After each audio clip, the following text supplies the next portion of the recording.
স্বপ্ন ছিল নাতির ডাক্তার বানাবো না বিসিএস ক্যাডার বানাবো, এইটাই আশা ছিলে।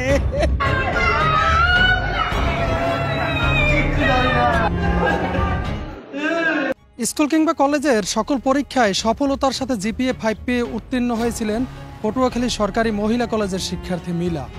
পরিবারের স্বপ্ন ছিল মেয়েকে লেখাপড়া করিয়ে ডাক্তার বানাবেন, কিন্তু আত্মহত্যা নামক এক কালবৈশাখী ঝড় যেন পরিবারের সেই স্বপ্নকে ধূলিসাৎ করে।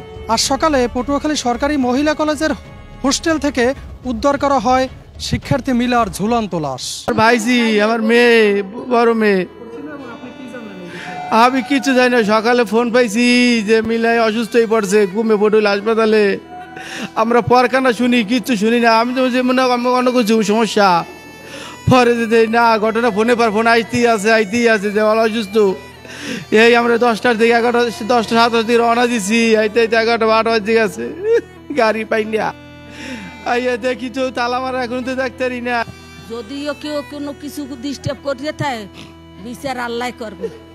আমার না খোদার মাল, আমার মাইয়ে নাই, আমার 3টে ছেলে, 4টে নাতি, আর 2 মাইয়াই ফলাই আমার কোলে। আর ওই নাতির পায়ে বড় আর মাইছে সোনার 1 ছেলে 1 মেয়ে। আমার পুত্র আগে রাজুতের থেকে মাস্টার তার সেমে পাস বউর বিয়ে পাশে নাতি আমার প্রথম সন্তানের প্রথম নাতি, এটি বড় মেয়ে।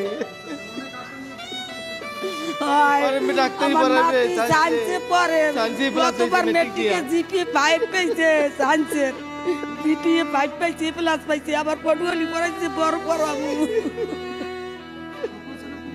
ডাক্তার বানাইবে। স্বপ্ন ছিল নাতির ডাক্তার বানাবো না বিসিএস ক্যাডার বানাবো, এইটাই আশা ছিলে।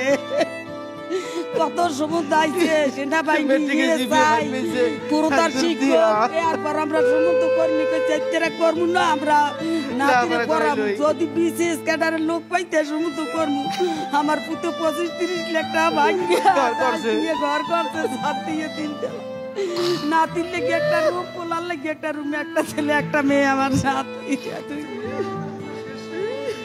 আমার লাগে কাল রাইতে কত হয়েছে, আমি আমার ছেলে ঘুমকো, ওরা চাকরি গেল, ডেলি 3 বের কল দেয়, সকালে দুপুরে রাইতে।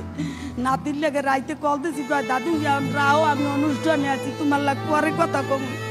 আমি এই যে 22 দিন আমি তো অসুস্থ, ভাত পানি খাই না, আমি পরে ঘুমাইয়ে পড়ছি, আর নাতির লেগে কথা কই না।